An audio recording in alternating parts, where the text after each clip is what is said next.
Johnson in Vernon, British Columbia, and it's 8:26 a.m. and we've had our first snow, December the 1st. I hope this all finds you well, and I guess I guess we're into winter. Now the topic of this video is rapture and the danger of the rapture. Now, I had a little thing on this before, and I got quite a bit of feedback on it. But since then, I've thought about it a bit more. And, it really bothers me that Jesus Christ, never spoke of this, in a defined way. Never once. Now, if it would be this important that people would believe this, I'm quite sure that if that was the case, if that was going to happen, it would have been in great length. Now, the other thing is the danger. Now, this rapture business is, fairly new, which means we're trying to change something here. And what does it say? What does the Bible say? If anybody takes away from this book or adds to this book, we will add to the plagues of this book to them. If you take away the promises in the book will be taken away from you. Well, if that's a serious charge against anyone who changes or brings in something new that isn't basically covered. And if anything was covered at all, it would have been covered by Jesus Christ in his 3.5 years here. That is for sure. I don't think it necessarily would have been covered in the Old Testament, but Jesus definitely would have talked about this.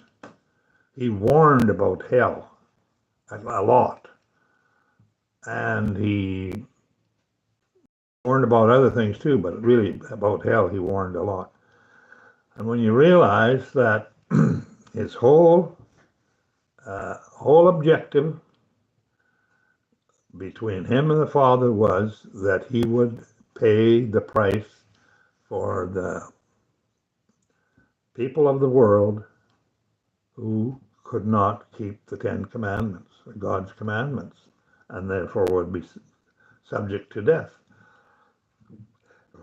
So, and that was decided before there was ever a world. So I'm sure he would have said something about that. Now, if you turn around and you start adding a thing in, like we have in the last few years, oh, well, you don't have to worry about the tribulation or anything going on. We're going to be out of here, That doesn't ring true to me at all. I don't think that God deals that way or Jesus deals that way. No. He would rather say, we will make a way for you to go through it. And,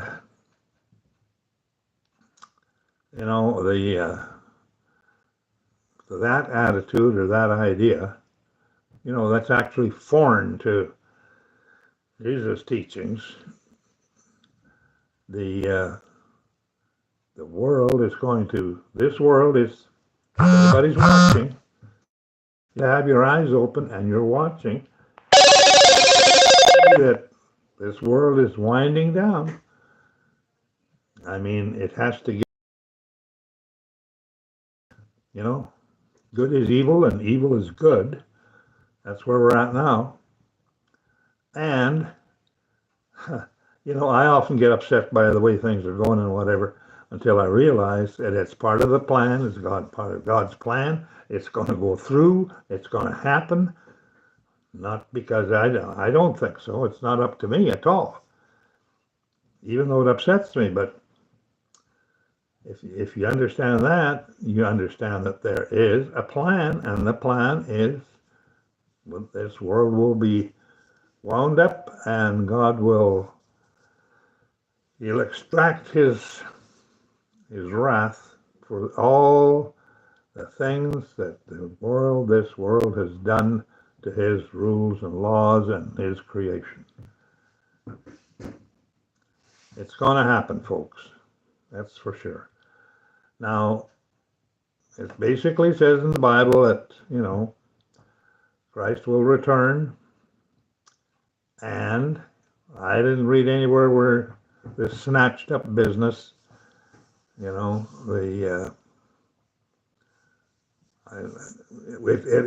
says he will return and people will be resurrected. And at the time of the resurrection, that's what will happen. But I don't see anything in there about a special rapture for special people. I don't see it. There is no doubt about it that I think there are people who are going to be predestined to be saved no matter what.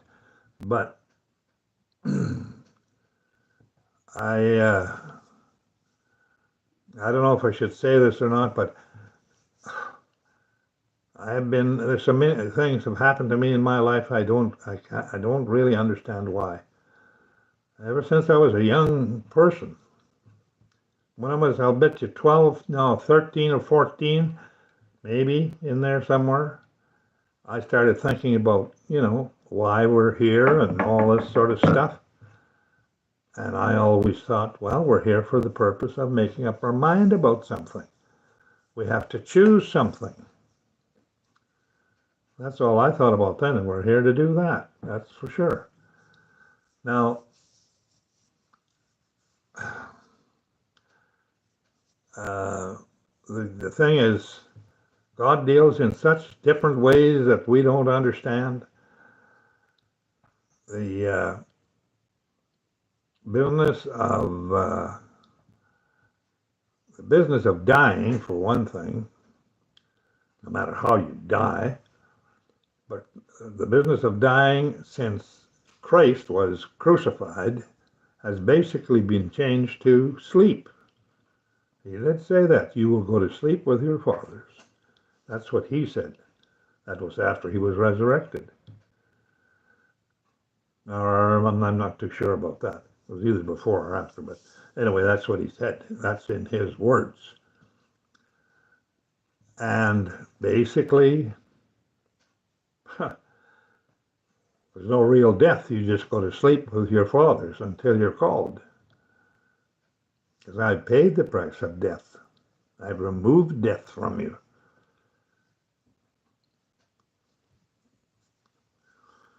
I mean, that's basically what he said.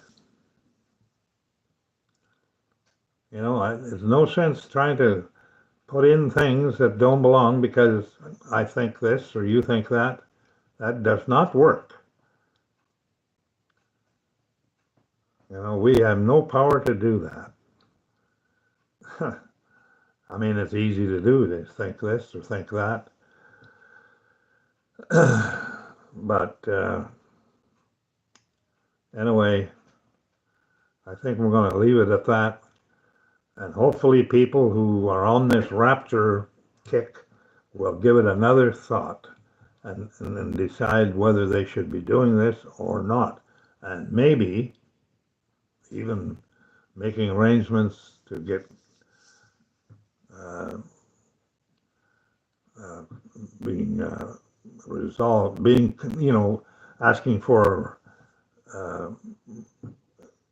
asking for forgiveness for trying to change what God has said. It's worth thinking about, I think. You want to be very sure about this,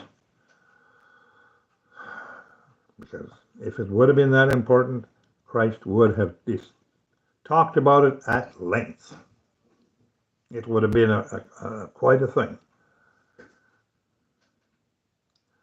So anyway, I hope I haven't upset you by saying this, but I think it's worth upsetting you a little bit if it means that you do the right thing.